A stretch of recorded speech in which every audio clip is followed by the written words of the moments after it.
किसान भाइयों नमस्कार। मैं आपका मित्र डॉक्टर इंद्रपाल सचान पुनः आपकी सेवा में उपस्थित हूँ।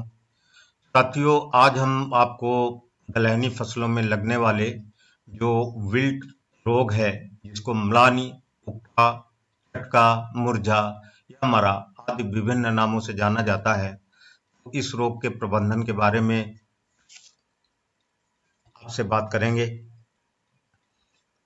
साथियों, ये रोग बहुत खतरनाक रोग है और ये 5 से लेकर के 100% तक हमारी दलहनी फसलों को हानि पहुंचा देता है।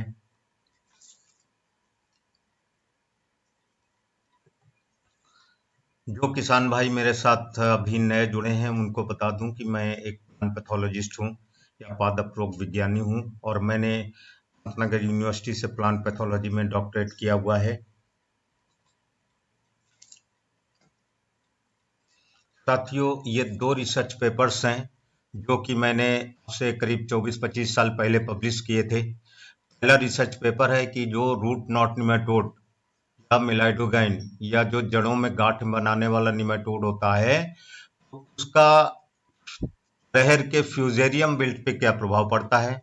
और दूसरा था कि मसूर के को स्यूडोमोनास बैक्टीरिया द्वारा किस तरह से कंट्रोल किया जा सकता है। इस पर हमने शोध पत्र जो है पब्लिश किए थे। आप देख सकते हैं कि ये बहुत ही एक भयानक बीमारी है और अरहर, चना, मटर, मसूर में 5% से लेकर के और जो है 100% तक नुकसान पहुंचा सकती है। साथियों, अब आप पूछेंगे कि ये रोग होता क्यों है और कैसे होता है। आप जानते हैं कि पौधे की जड़ें मिट्टी से पोषक पदार्थ और पानी लेकर के और पत्तियों और तने तक इन जाइलम वाहिकाओं से पहुंचाते हैं। अगर जो है फफूंदी का आक्रमण हुआ और ये जाइलम वाहिकाएं जो है अवरुद्ध हो गई या ब्लॉक हो गई, तो क्या होता है, विल्ट बीमारी आ जाती है। 2 कंडीशंस होती हैं। पहली कंडीशन तो ये है कि ये फफूंदी जो फ्यूजेरियम ऑक्सीस्पोरम है, अगर इसने जो है आधी जाइलम वाहिकाएं ब्लॉक कर दी, तो पार्शियल विल्टिंग होती है, यानी कि जो चने का पौधा है या मटर का या मसूर का पौधा है, तो आधा सूख जाएगा, आधा हरा बना रहेगा। मतलब नीचे से एक तरफ सूखेगा, एक तरफ हरा बना रहेगा। और दूसरी कंडीशन ये है कि अगर ये पूरी तरह जो है जाइलम वाहिकाएं ब्लॉक हो गई, तो क्या होता है कि जो है पूर्ण विल्टिंग होती है, पूरा पौधा सूख करके और मर जाता है। आप देख सकते हैं, ये अरहर का पौधा हो गया सूखा हुआ, ये चना हो गया और ये मसूर हो गया और ये मटर का विल्टेड पौधा या रोगग्रस्त। साथियों, ये सभी पौधों की, सभी तरह की ये जो फसलें हमने चारों बताई, इसमें जो फ्यूजेरियम ऑक्सीस्पोरम है, तो वही फफूंदी ये बीमारियां पैदा करता है। अगर वो आ, आपके अरहर में लगता है तो फ्यूजेरियम ऑक्सीस्पोरम स्पीसीज ऊदम बोलते हैं। अगर वो चने में लगता है तो उसको साइचराई बोल दिए। अगर वो मटर में लगा तो पिजाई बोल दिए, लेकिन वो होता फ्यूजेरियम ऑक्सीस्पोरम है। इसकी विभिन्न प्रजातियां विभिन्न दलहनी फसलों को संक्रमित करती हैं। अब साथियों, अगर हम इस रोग के लक्षण की बात करें तो क्या होता है कि शुरुआत में पौधे की जो संक्रमित होने के बाद पुरानी पत्तियां सबसे पहले पीली पड़ने लगती हैं, बाद में नई पत्तियां भी पीली पड़ने लगती हैं। पीली पड़ करके पत्तियां मुरझा जाती हैं और पौधे बौने रह जाते हैं और अग्रिम अवस्था में पूरा पौधा सूख जाता है। अगर जड़ के पास हम तने को फाड़ करके देखें, इस तरह से आपको जो है गहरे भूरे कलर का या भूरे कलर का इस तरह से ये रंग ये दिखाई देगा। और जो स्वस्थ पौधे का तना फाड़ करके देखें तो वहां पे ये भूरे कलर का रंग, भूरा भूरा कलर नहीं होगा। तो ये जो है मुख्य पहचान है। अब इसके हम कंट्रोल की बात करें तो 3 तरह के कंट्रोल मेजर्स हमने बताए थे। तो साथियों, चूंकि ये मिट्टी से पैदा होने वाली बीमारी है जिसे सॉइल बोर्न डिजीज बोलते हैं, इसमें जब तीनों कंट्रोल मेजर्स कल्चरल, केमिकल और बायोलॉजिकल एक साथ अपनाते हैं, ये रोग प्रभावी ढंग से कंट्रोल हो जाता है। इसको कल्चरल नियंत्रण करने के लिए आप जो है जैसे फसल चक्र 2-3 साल का अपनाएं। आपके इलाके में रोग रोधी जो भी किस्में जो है दलहनी फसलों के उपलब्ध हों, उनको बोएं। ग्रीस विनुत की गहरी जुताई करना, संक्रमित पौधों को बाहर निकाल करके नष्ट कर देना, और जो निमेटोड्स हैं, रूट नॉट निमेटोड, उनको नियंत्रण में रखना। क्योंकि अगर रूट नॉट निमेटोड का आपके खेत में पौधों पे संक्रमण हो गया, वहां पे ये जो विल्ट बीमारी है फ्यूजेरियम से वो आती जाती है। खरपतवार नियंत्रित रखें, ज्यादा मात्रा में नाइट्रोजन जो है ना प्रयोग करें, और नाइट्रोजन को नाइट्रेट के रूप में दें, न दे करके और नाइट्रेट के रूप में दें। पीएच मान खेत का ठीक रखें। और आखिर में जो बात कहना चाहता हूं कि खेत में जल निकासी का उचित प्रबंध होना चाहिए। पानी स्टैग्नेट न होने पाए किसी तरह। अगर पानी रुक गया तो ये बीमारी जो है और बढ़ावा पाती है।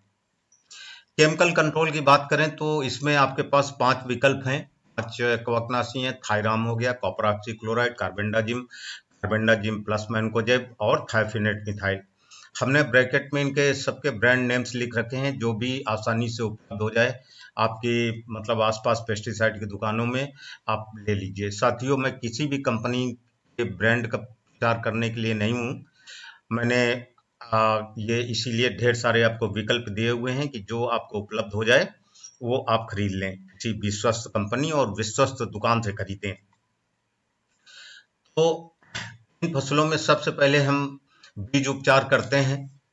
बीज उपचार के लिए जैसे कार्बेंडाजिम हो गया, थायोफिनेट मिथाइल हो गया या थायराम हो गया, इनमें किसी एक का 2 ग्राम प्रति किलोग्राम बीज की दर से आप जो है बीज शोधन करके अगर आप बुआई कर देंगे तो प्राथमिक अवस्था में आने वाला जो विल्ट रोग होता है वो नियंत्रित हो जाता है।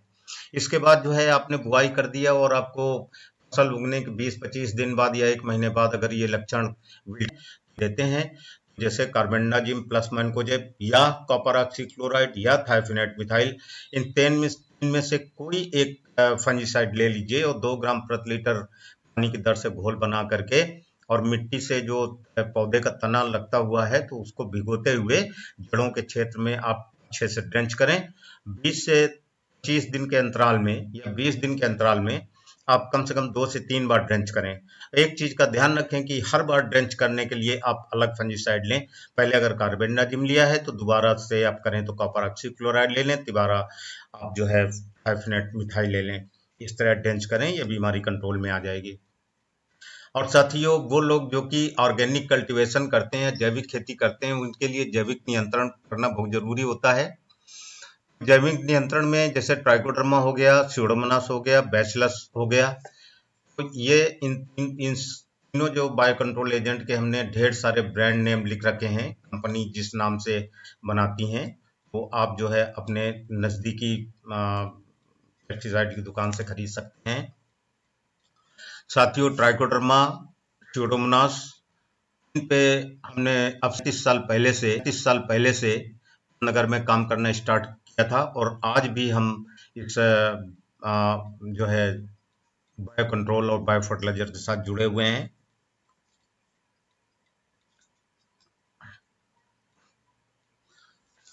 साथियों, ये जैव नियंत्रक या बायो कंट्रोल एजेंट्स आपको कैसे प्रयोग करने हैं? ये बायो कंट्रोल फंजाई या बैक्टीरिया प्रयोग करने के लिए भूमि उपचार पहले तो करें आप, जहां पे बुआई करनी है आपको इन दलहनी फसलों की।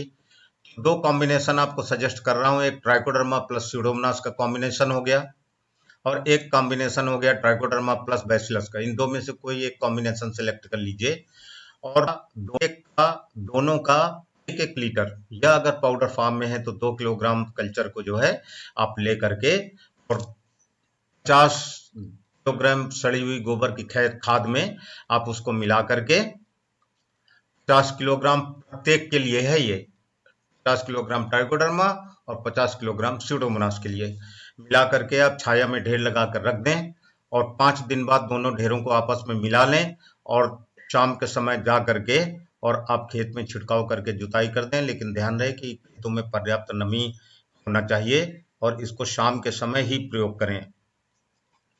इसके बाद जो है एक उपाय है बीज उपचार। बीज उपचार करने के लिए आप ट्राइकोडर्मा या प्लस स्यूडोमोनास या ट्राइकोडर्मा प्लस बैसिलस, इन दो में से कोई एक कॉम्बिनेशन ले लीजिए और प्रत्येक का 5 मिलीलीटर, अगर पाउडर फॉर्म में है तो 10 ग्राम पाउडर ले करके और आप जो है प्रति किलोग्राम बीज के हिसाब से उपचारित करें। बीजों को 1 घंटा छांव में सुखा करके बुआई कर दें। अब साथियों, ड्रेंच द्वारा जैसे मान लीजिए कि 1 महीने 1.5 महीने के पौधों में ये रोग दिखाई देता है, तो ड्रेंच विधि द्वारा उपचारित करने के लिए आपको ट्राइकोडर्मा स्यूडोमोनास या ट्राइकोडर्मा प्लस बैसिलस सबटाइलिस इनका कॉम्बिनेशन ले लेना है। प्रत्येक का 5 मिलीलीटर मात्रा या 10 ग्राम पाउडर प्रति लीटर पानी की दर से जो है घोल बना करके और पौधों के पास आपको ड्रेंच करना है। यह ड्रेंचिंग 20 से 25 दिन के अंतराल पर 2 से 3 बार करनी है। तो पहली बार अगर आपने ट्राइकोडर्मा और स्यूडोमोनास लिया है तो दूसरी बार ट्राइकोडर्मा और बैसिलस ले लीजिए और इसको ड्रेंच करेंगे तो ये रोग जो है आसानी से नियंत्रित हो जाएगा। करते समय खेत में पर्याप्त नमी होनी चाहिए ताकि जड़ें अच्छी तरह से जड़ों तक ये जो है आपका जो जैव नियंत्रक फफूंदी है या बैक्टीरिया है वो पहुंच जाए। धन्यवाद साथियों, आपको यह जानकारी कैसी लगी? अगर चैनल को लाइक हो तो चैनल को लाइक करें, सब्सक्राइब करें ताकि दूसरे फार्मर्स भी इस जानकारी से लाभ ले सकें। धन्यवाद साथियों।